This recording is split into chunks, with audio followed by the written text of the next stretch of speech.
Welcome to 5 Phases Health. Your hosts are Peyton Young and Christina Barea. Over the next hour, you'll hear from experts in the field on how you can achieve sustainable good health.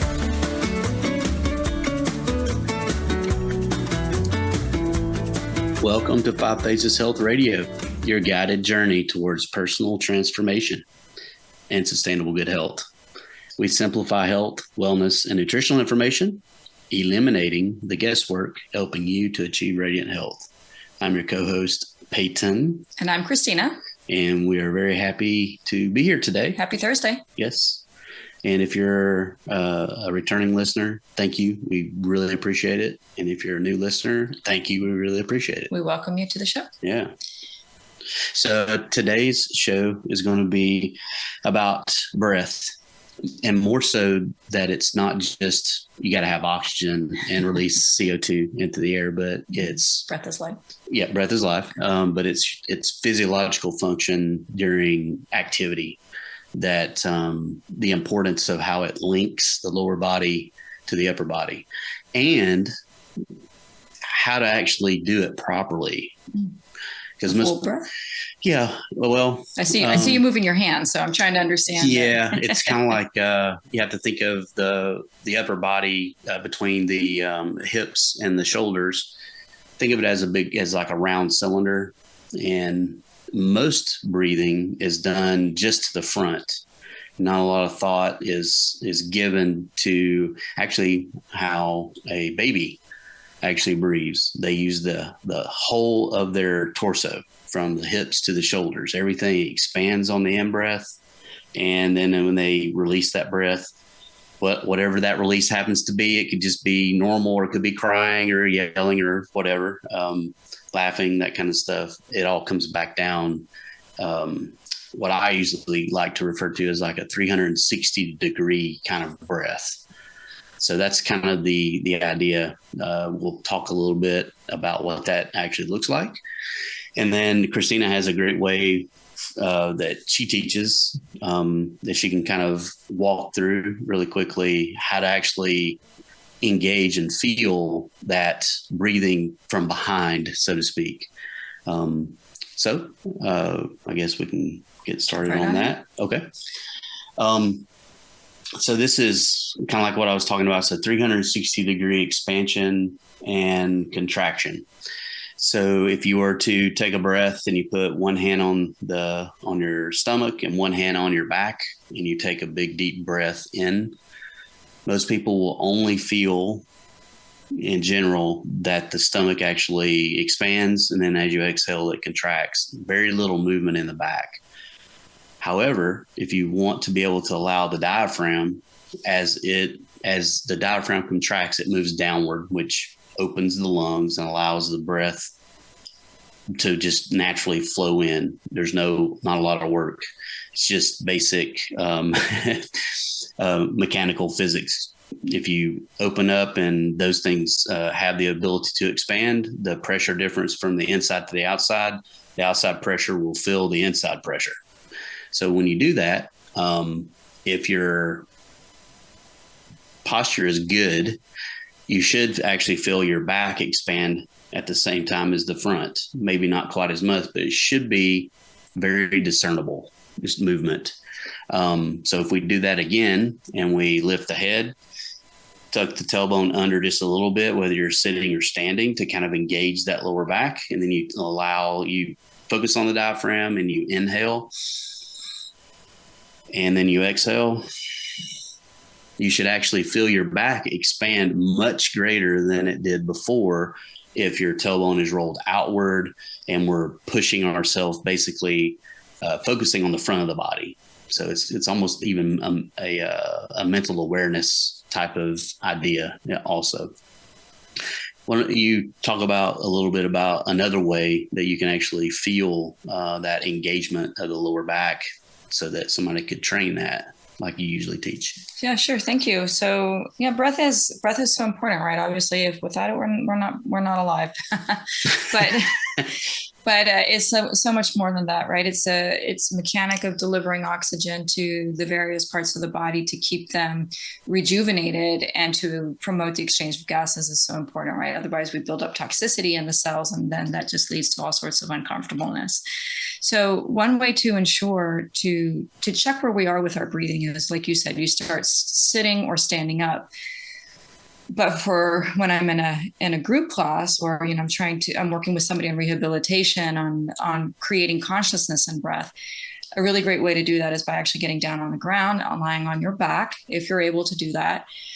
Basically, you take the weight off of the spine from having to hold you upright in your posture, and lying on the ground with your knees bent. So like you extend it like you're going to bed, but then you bring your knees up so your feet come towards the hip bones. So you have that little V in the knees. What that does is it opens up the curve in the lower back and allows that curve to straighten. Therefore, your lower back kind of comes down towards the floor. Flattens out. Yeah. Right. It goes towards the floor a little bit, or the bed, or whatever you're on. And what it does is just takes all the weight off of the vertebrae, the spinal vertebrae, holding you upright, and allows you to really focus on your breath. At that point, if you bring your hands onto your belly, maybe just put your thumbs into your belly button, and then just let the palms of your hands fall onto your lower abdomen. You can then, in a relaxed state, take a deep breath and feel the difference of what it's like to take a relaxed breath versus a breath where you're exerting effort to maintain an upright posture. Over time, what happens is we realize just all the places where we are holding on tension as we breathe. So one way to see that is to say, if I'm holding on to tension as I breathe, it means that I am exerting pressure or effort against myself. So I'm tiring myself more quickly by trying to hold on to muscle tension, whether it's in the upper chest, upper back, lower belly, as I'm trying to breathe, right? So the lungs are opening, trying to push against those muscles in that torso cavity. If the muscles are engaged, then the lungs have to work harder to fill that space. Or they won't fill. Yeah. Which is where I was going to go next. So what typically happens is that instead of the lungs working harder to fill the space, we end up taking a more shallow breath. And breathe more often. Right. And so a more shallow breath means we're not maximizing the potential of the breath. And there's some physiological wisdom in letting that diaphragm expand and contract as well, through the vagus nerve that runs through there. And there's wisdom in allowing the breath to support peristalsis, so promoting proper digestion and intestinal health and so on. But I could go on for a little bit, but Let me pause here. But yeah, so the wisdom, what you're asking me to talk about was getting on the floor or on the a horizontal surface, and putting your back down, putting the knees up, and then feeling the difference of what it's like to breathe in a relaxed state with your belly expanding and contracting. Also, you can, if you are able to, you can also roll over and lay flat on your stomach and chest on the floor as well, and inhale a little bit. And you'll actually, because the stomach can't move as the diaphragm moves, stomach won't move a lot, but it will require at least the low back and the mid back to expand a little bit. Mm-hmm. So, and the idea here is to allow you to feel what that feels like to have the breath be more full in the lower abdomen area, front, sides, and back, so that you can have that reference point. That's really the whole goal. Now, there is another part to this. You eventually, if your posture is, and you start to feel that movement, what you'll also feel is you'll feel an expansion of the ribs out to the sides, not just to the front, 45s to the front, and then 45 degrees basically from the front of the body outward. They will expand from the front all the way around to the back. And it's mostly expansion outward, which is actually where the lungs are located, is within this rib structure. So now what we're doing is we are filling the lungs more to their capacity. You're using more of it, exchange more oxygen, so less breath, more relaxed, which will have some psychological, mental effects usually it's in brief, it's just to calm you down and bring your mind into focus. Now, there is a second part to that. Once you get the belly breath kind of going, if you can relax or realize that your shoulders, if they're tense, start relaxing the shoulders and allow them to naturally move as you do this big 360 degree, like a beach ball breath. You'll actually notice that the shoulders and the upper shoulder girdle will actually move out, expand away, because the lungs go all the way up underneath the pecs, all the way up to the clavicle areas. And so that will naturally expand and open as well. So if your shoulders and things and neck are tight, working to release those also allows that 360 degree front, back, sides, left, right to expand completely, and nice and healthy lungs. Basically, that's the idea behind that piece. Sure. I think it's also important to recall that as we're moving through these different organs and these different relationships, is to remember that the goal of all of this is to understand the interrelatedness of each perceived isolated event or isolated part of the body, and the fact and how it relates to the whole system continuously. So we normally will have the perception that things operate on their own. We don't pay attention to them. We take it for granted. It's always there. Like the heartbeat's always there. The breath is always there. And, my mobility is always there. But the truth is, we are gifted when we come into the world. For those who don't have congenital conditions, that we're gifted with optimal health. And over time, we begin to move away from that core integration and that wisdom of totality into I would say a blinded state where we're not really focusing on that. We get hyper focused and paying attention to things that are more present for us, such as solving a problem, dealing with tasks at hand, and things like that, and we forget. And the wonderful thing about the body is that it just continues to work, right? That is a great gift that we have, that the body just continues to do what it does. But we should spend some time going back and honoring the temple of the body and the gift that we've been given by taking care of it. And one way to take really good care of all of the systems at once is exactly through the breath. And then noticing, how is our breath? Like you said, is it a deep breath, a shallow breath? Is it a quick breath? Is it a long inhale, long exhale, a short inhale, long exhale? Yeah. Long inhale, short exhale. Exactly. Yep. Things like that.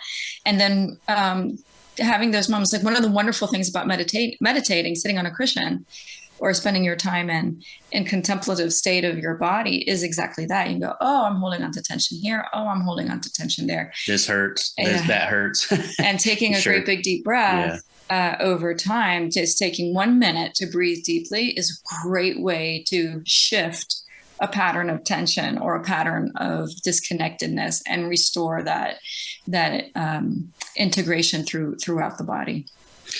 Also, what if you think about this 360 degree breathing, this cylinder, and the pressure that's created by the diaphragm's movement, it is an integral part of linking the hips and the shoulders together, especially if you're doing exercise, a sport, or in lifting something in your daily activity or work activity and moving around.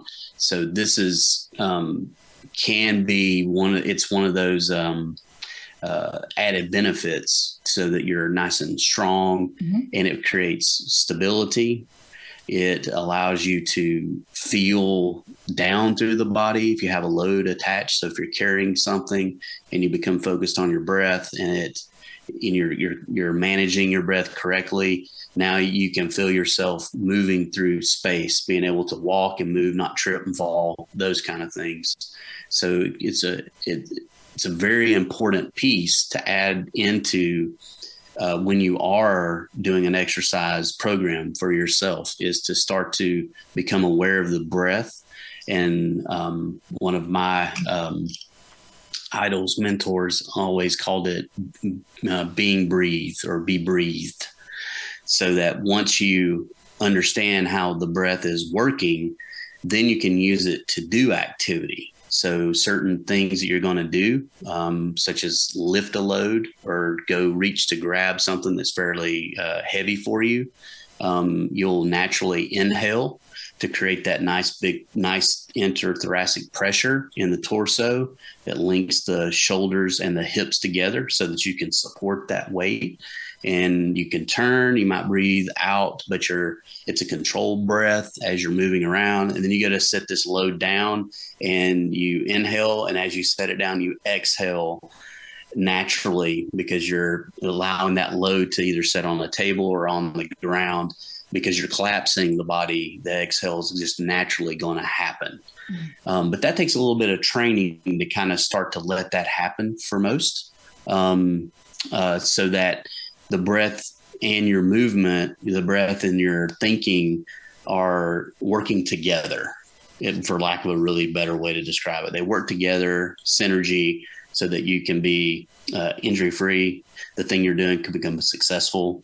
Or repetitive based on what you're trying to do. So one way to kind of look at that is that being breathed. Also, when we are moving, walking, running, those kind of things, allowing the breath to naturally fill and release and move properly inside the body helps with that bilateral movement that we're designed to do, or it's mechanically designed for us to be that way. So the breath can not necessarily be linked inhale, exhale, but maintaining that pressure and then dropping the pressure a little bit and maintaining the pressure works right along with that bilateral movement to create stability in everything that you're doing. Yeah, it makes sense. It's using your breath to assist you is what I'm gathering from this, using your breath to assist you rather than it being something completely separate from everything else that you're doing. Yeah. Not doing some activity and then going, you're doing the activity, you don't think about your breath, or your breath at this point, it's not trained. You're not being breathed while you do these things. Mm-hmm. So you run out of breath or you feel dizzy. Or you have to stop because it's not efficient or being utilized properly mechanically inside the body. We will get into a little bit more of the mechanics of the breath, and then a little bit later we'll talk about some how it affects your thought process and your mental state, that kind of thing, so that you can use the breath to summon energy or to relax and release, let go. In the next section. So we'll be right back. We'll be right back. 5 Phases Health is designed for anyone seeking optimal well-being. We simplify health, wellness, and nutrition information into simple steps to help you achieve radiant health. Our teachings merge ancient wisdom with modern science to reach the root of the problem and prevent common diseases. Each week, we explore topics around food, exercises, breathing, and mental inspiration. We believe that small changes on a daily basis lead to long-term, sustainable good health. Join us as we journey through medicine systems from around the world, including traditional Chinese medicine, allopathic medicine, herbal medicine, and various mind-body systems. 5 Phases Health with Peyton Young and Christina Barea. Now, back to the show with Peyton and Christina. And welcome back. We're back. Thanks for joining us. Yes. If you're just joining us, we just went over a little bit about the 360-degree breath and being breathed while you're doing activity. And if you are continuing to listen, thank you. We do appreciate it. So in this segment, we're going to talk about what the lungs actually do in the mechanics of breathing. So what's its function? And if you're doing a good breath that fills up that whole cavity from the hips to the shoulders, what does that kind of look like? And in the very beginning, you're able to actually access more of the internal lung tissue, because if you're not just breathing to the front, but you're breathing all the way around from the front to the sides to the back, now the lungs are free. They're unrestricted. You're not putting any tethers on them due to posture. So now they can fill.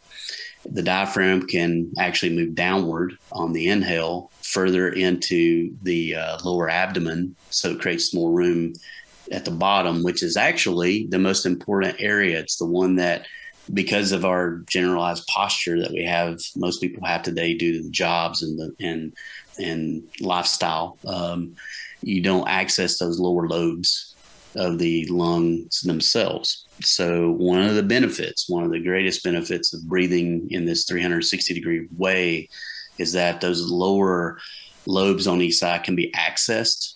And so now the alveoli can actually get oxygen and become more efficient at converting that O2 into the bloodstream. It also allows you, in that accessing that area, that there's any phlegm or mucus that's there, to get that out, so that it gets it out of the body, so that the lungs become more healthy. And then over time, correct breathing actually recruits, and, for lack of a better way to describe it, it trains the alveoli and the capillaries that are responsible for this conversion of O2 into the blood and CO2 out of the blood to become more efficient and be able to move more of both in and out of the body. So that's one way to kind of look at it. Yeah. And of course, we place a lot of focus and attention on the inhale, right? Because obviously we need that. But for every inhale, there's got to be an exhale, right? And so we also need to release the gases from metabolism from various areas through the exhalation. And there's some in the exhalation, for those of you who are wanting to lose weight, there's a little bit of a metabolism that happens where you're exhaling some of not just CO2, but some of the byproducts of burning fat through the exhalation. You're also exhaling droplets of water when you exhale. So there's a lot that the exhalation does to remove from the body, not just a gas, but water and other more solid things. Exactly. Yeah. I think it's so important to think about both sides of the equation, not just the bringing in, but also the letting go of things. Because when we in general, I would say we tend to focus on, if we're talking about physiology, we're talking about the positive side of breathing, and we're talking about the positive side of things in the sense of the vital function of inhaling, the vital function of the heart beating and things like that, and bringing healthy blood down or clean blood into the various areas. But there's also the flip side of that, right? And so it's an exchange. It's like a back and forth, like waves inside of a pool. It goes one way and then it goes the other way. It goes one way and then it goes the other way. So that sharing, that dance that happens natural between rhythm, that's a good word. The waves that move through each area it's not just the one side, but it's the rhythm that brings us balance, that brings us good health, that brings us integration and connectivity to all the systems of the body. So if you do the breath practice, which we described in our previous segment, you will certainly feel your breath all the way to your fingertips and to your toes, right? You can feel what a full body breath feels like. You can feel the ripple out effect, right? You can feel whether it's a coolness or whether it's a tingling or whether it's I got relaxed or something. But most people, when they do an intentional breath exercise, they can feel on every part of their body the effect of taking a conscious, full, deep breath. Because the interthoracic pressure that's actually created just up from a very basic mechanical point actually pushes outward to the extremities, up to the head, out to the fingertips, and down to the feet. But you also get what you just described. Oxygen is now being pushed more readily available into the rest of the body. So you will get the benefits of the oxygen being able to be circulated and pull out those, the things the body needs to expel in order to be healthy. And of course, I mentioned briefly, we're kind of glossing over it, but that's okay. The vagus nerve that goes through the diaphragm itself, and that massaging through the expansion and contraction of the diaphragm stimulates that nerve. And that nerve is kind of part of our relaxes the fight or flight and gets us into a more happy state, right? So you can call it the happy nerve. Yeah, exactly. The happy nerve. When that nerve is happy, then we feel happy, right? When that nerve is being like in a spa, it's being massaged and caressed and taken care of by the diaphragm, then the whole body is going, yes, I feel good. And of course, you can't not feel that all the way throughout. Yeah. Do more of it, right? Sure. Exactly. Yeah. And that's why you have all of these practices and whole systems that are designed around the breath. And they're all powerful. And yes, they all can be transformative, and they can all be super healthy. They can do all sorts of things through the breath. I think you did a couple of breathing trainings way back when. Yeah. Actually, I'm kind of inundated with a whole bunch of them. And in fact, there's a couple we can talk about, 3 basic ones that we can talk about. I generally call it the 3 breaths action. So we're looking basically on the inhale and the exhale, and then time based on those. And so we're looking at the first one would be an active inhale and a relaxed exhale. The second one would be an active inhale and an active exhale. And then the third would be a relaxed inhale with an active exhale. And all these 3 have different qualities. So if you were to do these basic 3 practices, you'll have some different, you'll have complementary benefits basically based on whatever activity that you're trying to do. So we can look at real quick at the first one, which is an active inhale and a relaxed exhale. So this one would be you're inhaling, and you might do an inhale to a count of 4. And then the exhale is just you're relaxed and you allow the breath to be expelled from the body just naturally as the diaphragm moves back up and pushes the air back out of the lungs. And this one can help saturate the blood with O2 because it's more of a focus on bringing oxygen and the other needed air-based chemical into the body. And so you'll get that O2 saturation, which means you'll get it into the muscles. Say if you're doing some sort of a endurance type of activity, or you're trying to move out the byproduct of exercise activity, which is I'm drawing a blank all of a sudden. You're talking about metabolism or cellular respiration? Cellular respiration. So as you're doing activity, you're going to build up, and all of a sudden my mind just went blank. You build up the very specific chemical in the muscles themselves, and lactic acid. That's it. So it just came to me like a bright beam of light from heaven. You took a breath and it came to you. Right there. So, so what we're doing here is we're allowing oxygen to come in to break down the lactic acid and get it out of the muscles so that we can recover faster. Mm-hmm. And the byproduct too is you're getting that O2 to the brain, which will energize the brain. It'll actually make you become more focused and have more clarity at whatever that you're doing. I do recommend like an inhale for a count of 4, and then just every time you exhale, you just allow the body to naturally exhale. The diaphragm will go back to neutral, a non-contraction state, and just allow it to push the air out of the lungs. And take it easy when you do this if you've never done it before for the first time.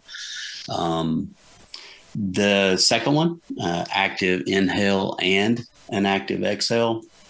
Where you're going to see this is its usefulness is now you're actually actively learning or using the pressure, intrathoracic pressure inside the torso in order to do something in a controlled way. So basically this would be external load control. If you are a judo or jujitsu practitioner, this is how you learn to link the lower body to the upper body. And then you'll be able to control your movements in that grappling type situation. As an example, it could be football too, if you're a lineman or something along those lines. Sure. It's anything that has to be controlled. And then it allows you to do some breath holding at times when you need to maintain that pressure, such as a very, very, very heavy object. So you inhale, you pick up, you hold the breath till you get the object where you need it to be, and then you set the object back down or put it in its place. This actually is an unconscious thing that most people will use when they have a really heavy external load. They will actually do this and not even realize that you're doing it. However, if you realize you can do it, then you can use it in different ways to help make life a little bit easier and the mechanical things that you do out in the world. And this can also be used as a heart rate control method as well. So you can inhale and hold and then exhale. And so this really is an active controlled piece. So you can have different timings on these as well. So you could do 2 in, 2 hold, 2 out. This is a count of 2, or 4 count in, 2 count hold, 4 count out. So you can experiment with these. And technically, though, if you experiment with any of these, if you start to feel dizzy, just relax, let your body inhale and exhale naturally until you kind of get used to doing this kind of activity. And the last one, it's a relaxed inhale with an active exhale.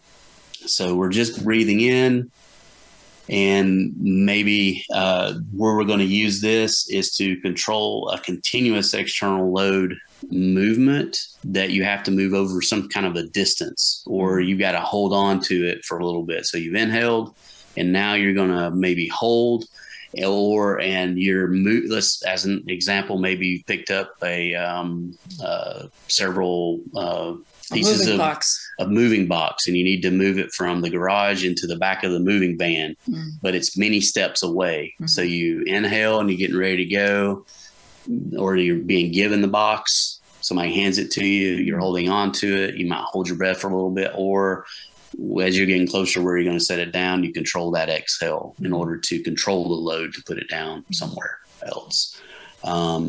This also is a great way to lower your heart rate and blood pressure. Nice long, let the body just breathe in, and then control that exhale and let it out. Let it just naturally, as you exhale, let yourself relax, those kind of things. And so all of a sudden now your heart rate and your blood pressure will start to come down as well. And then I do this a lot for a release of emotional stress. And sometimes that exhale will be a countdown from 10 to 1 as you exhale. You could do that one also in the active controlled inhale, exhale. But again, the idea that we're releasing, we're letting go, and we're allowing our body to relax and go back into the natural state has always been connected to an exhale. Yeah. So I've actually loved this concept because I used it a lot in treatment when doing energy work on folks or working through a pattern, right? So if a person has a pattern of holding somewhere in the body, you can actually engage the person's breath to assist you with releasing any kind of tension. So the methodology of that is basically have the person locate the source or the place in the body that's under tension. Typically, there's an assistant. There's like, oh, I feel tension here. What's going on here? And the person may or may not have a connection to it. It doesn't matter. The point is the person will bring all of their awareness into that area of tension and you, the practitioner, put all of your attention into that area as well, then the patient will take a great big deep breath as far as they can and hold the breath for as long as they can. And on the exhale, then whatever was stored, or the majority of what was stored in that area, will actually either completely resolve, it'll move out, or it will start to break itself up and move out. So let's just say, for example, you've had a really stressful day, you come home and you're like, I am so tense and just stressed out. So identify where on the body you're feeling that. It might be on the head, it might be on the shoulder. It might be on a hip, a knee, a back, or something, right? Put your hand there, take a great big deep breath. Hold your breath for as long as you possibly can without passing out, without overexerting and all that kind of stuff, right? So it's usually about to a count of 6, 7, 8, and some folks maybe all the way up into 10, but it's usually 6, 7, 8. And then just let it out. Yeah. Don't do a controlled exhale. Just let it all out, right? Because you're now at this point, you should be gasping. You're like ready to get to your next breath. Yeah. And in that quick exchange, the tension that was in that area typically will resolve itself. Yeah. You might have to do it a couple of times, but for minor things, one time is enough. And in this case, you're using the word tension. I use the word load. Yep. They're interchangeable, actually, because an external load or any load creates tension in the body because you're having to use it basically in that time frame. Absolutely. This is actually really this particular topic, and how to use the breath to do things is super exciting for me because I've used and done some these techniques and other techniques and found tons of benefit. But where it really starts to become super useful is if you practice them, so that when you are put either in a physical or a mental position where they can be used, they actually just manifest themselves on their own. They happen automatically. Exactly. So now we've got this integration of mind and body that's doing something for you. Because it knows that that's the correct thing to do, and that's being breathed, basically. Awesome. Okay, so I guess this ends Take this a quick segment. Pause here, and we'll come right back. Thanks for tuning in. Yep, see you in a bit. Now, back to the show with Peyton and Christina. And welcome back. We're back. We almost did. We did that exactly at the same time. It was almost there. Almost. Yeah. Thanks for joining us, folks. Yep. Thank you for joining us. If you stayed with us through the other two segments, it's awesome. If you're just tuning in, we've talked a little bit about proper posture of breathing, 360-degree breath. And then we talked a little bit about how to use the breath to do certain things physically and then mentally, so that we can be healthy and happier and be able to move around without injury. And this segment, we're actually going to talk about breathing and exercise. And there's some types of breathing during your exercise routine. So in this case, we're going to talk about warm-ups and cool down breathing. And then in the middle, we'll give some options for aerobic or endurance type breathing, and then anaerobic breathing. So that would be things that are less than a minute and a half or so. So that the ones where your muscles are being used maximally over time.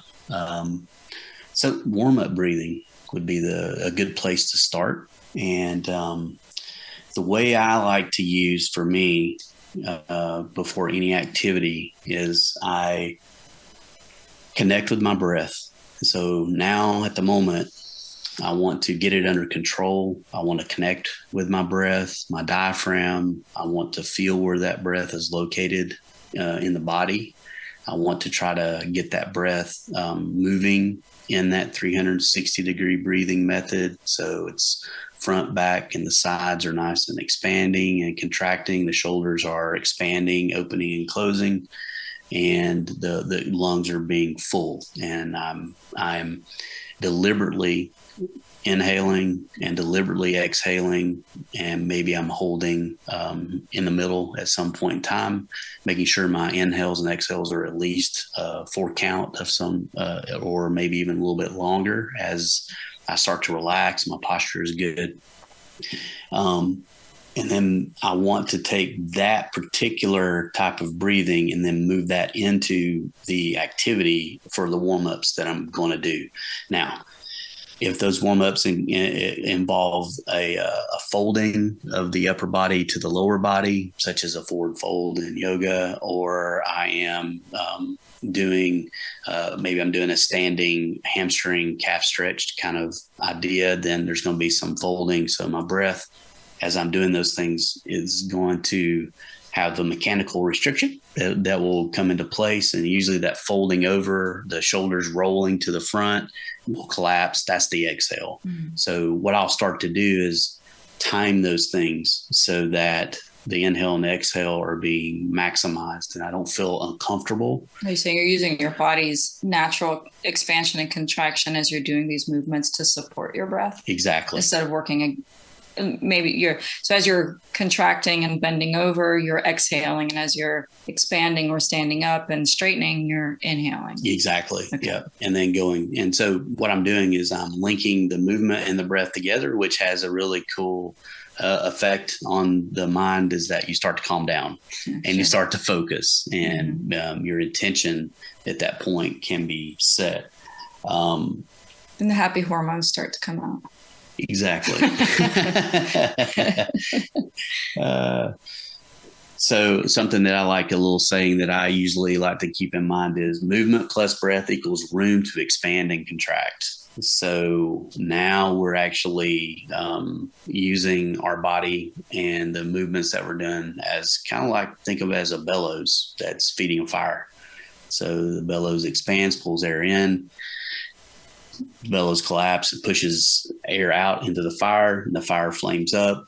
And now we've got this nice activity that is going on that we can then carry over into our actual, the activity that we're going to do. That's the core of the exercise routine. So it's either going to be an anaerobic or endurance type of training, or aerobic endurance type of training, or it'll be an anaerobic or power. Mm-hmm. Think of anaerobic more as a power type activity, lifting weights, powerlifting, sprints. As a buddy of mine that was training for the U.S. Olympic bobsled team, you're doing those things that are bursts of power. Mm-hmm. So let's actually probably start with endurance breathing. And so this is going to be long-term aerobic activities. So what I would probably do going from the warm-up to the endurance breathing is to start to set my breath and what I want that to look like to begin that particular exercise. So if it's walking or running or cycling or even rucking because you have some weight, you kind of got to get used to being able to, what does my breath look like? How does it expand and contract based on if I'm on a machine, something like a bicycle, or carrying a weight, or going uphill or downhill, that kind of thing. So I initially want to see how the breath reacts and see if I'm short of breath or if I don't have a lot of expansion. There's a lot of restriction there. So then I'm going to modify my posture and my technique, basically, to then once I get into that activity, the breath starts to enhance that activity and make it a bit more efficient.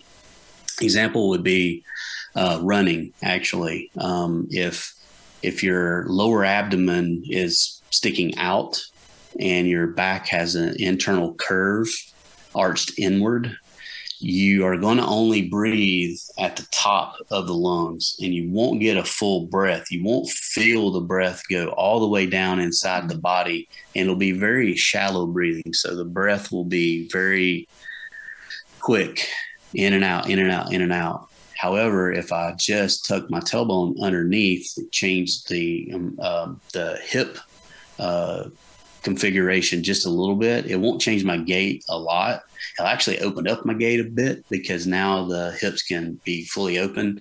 The belly comes in. Now the diaphragm can move down. Now the breath then comes into the body and downward inside the body and fills my whole body. So I'm looking for that 360 fill even during that activity. I can vouch for that. When I used to run track and field, when my my competition, my favorite one was the 400 meters, right? Okay. So with or without hurdles, but without the hurdles, you have that. What you're saying is there's between aerobic and anaerobic is there's a time, there's a certain amount of energy that your cells have stored readily available. Exactly. After that, the type of metabolism and everything changes to access different types of energy that are stored in other places, and so that takes a little bit longer.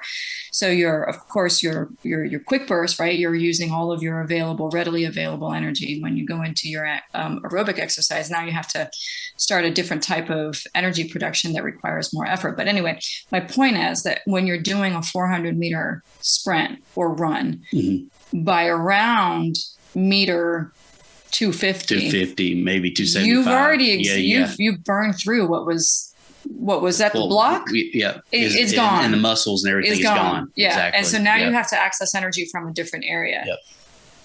But I would invariably right around that right at the beginning of the curve on the second curve, right at the beginning of the second curve, do exactly that. And my coach would always say, sit. You'd always say, sit down. Exactly. Sit into yourself, sit into the gate, sit into the hips, and take a deep breath and dig into your abdomen. He'd be dig into he would say dig into the diaphragm, but what he really meant was dig into the hips, right? Go into that lower belly area. And man, it was incredible. It was just like a second wind, like boom. Mind becomes clear. Absolutely. Yeah. Of course, I was like Pavlov's dog as well. I was trained to the whistle. He had a very special whistle. Oh, really? And he could be and he could whistle really darn loud. And it was his code. He was like, if he was whistling, it meant that there was somebody right behind me and I needed to hustle. Yeah. So I was listening for the whistle. But anyway, when you're connected, your mind and your breath and your body are connected, and you're in that alignment, which is what you're communicating here. Yeah. You can access deeper power and become more efficient and accomplish way more. Yeah. The engine is then now functioning properly. So we are at that point in time, you're utilizing everything to its maximum potential, basically. So if we then talk about we'll move to the next one because that's really actually a great segue. So the anaerobic breathing and getting that sit. It's not really like you're going to sit. It's almost like you're trying to. You're just rolling the tailbone under and underneath. Opening up the curve in the lower back. Exactly. So if we're doing some sort of anaerobic activity, the anaerobic breathing, which is the other component, that creates core stability. Number one, because now we have linked the hips and the shoulders. Our extremities are now of top and bottom are linked together. And we stack the bones, which is something we talked about in a previous episode. Everything is stacked, and I'm ready to, when I get a weight or a load or tension on the body, because it could be maybe wrestling or jujitsu, karate, something along those lines. Now I'm linking those forces through my body, and I can feel them. And now that stability makes me, number one, safe. I can control, hopefully, that tension, that load, that resistance with the body in order to move it at that point in time.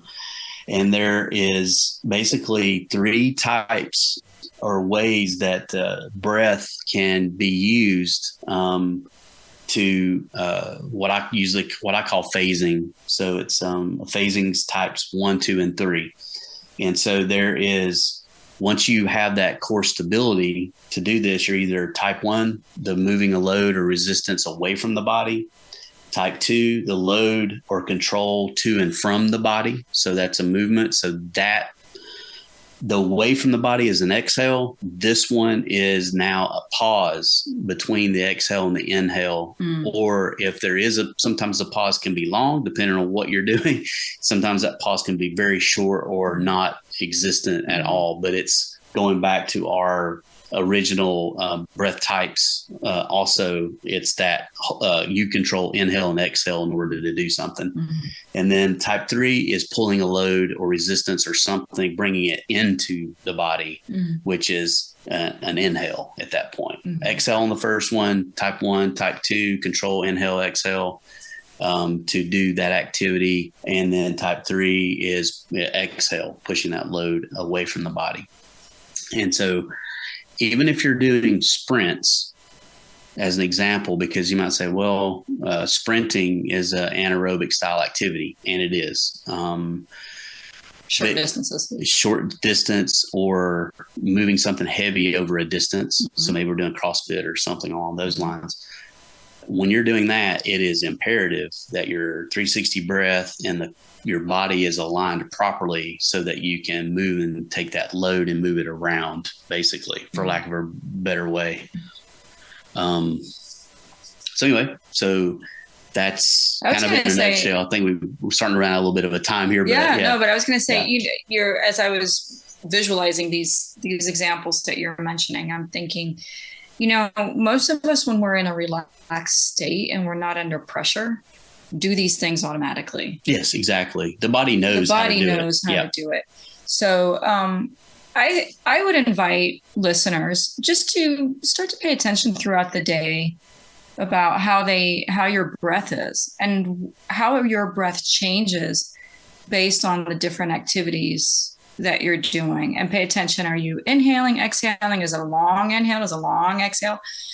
Am I holding my breath? And I was just going to say, sorry. And that's the one that's most important is, are we holding our breath too much throughout the day? Because that's how we start also to accumulate tension and whatnot. But the exploration of breath and the wisdom of the breath is really powerful. It is. And I think I mentioned cool down breathing. So very simply, this is the type 3, or that long exhale, just to start to bring your heart rate and your blood pressure down and allow your mental focus to become more relaxed. And then you can do an internal body scan. So longer breath. Yeah, longer breath. Yep. And then you can do your logging and your note taking at the very end. Start to discover. Yes. All righty. Well, I hope you guys enjoyed this particular show. This is one that's very close to me. I've spent a lot of time with this kind of thing, so I really appreciate if you've been with us this long, being with us. So yeah, it's been great, and I really love the subject of breath. I love how it connects into so many different things. We've journeyed through physiology. We've journeyed through perceived stress, like mental and emotional type stress. We've journeyed through fitness, and we've journeyed through respiration, right? And how the body, well, that's the physiology. And we've journeyed through how to release some of those things. So much power in the breath, just and something we take for granted. So keep breathing. You're going to, no matter what, anyway. It's one of those middle brain functions that you can't stop it on your own, really. So all right, well, we'll see you next time. Stay breathing, and thanks for joining us today. Have a good one.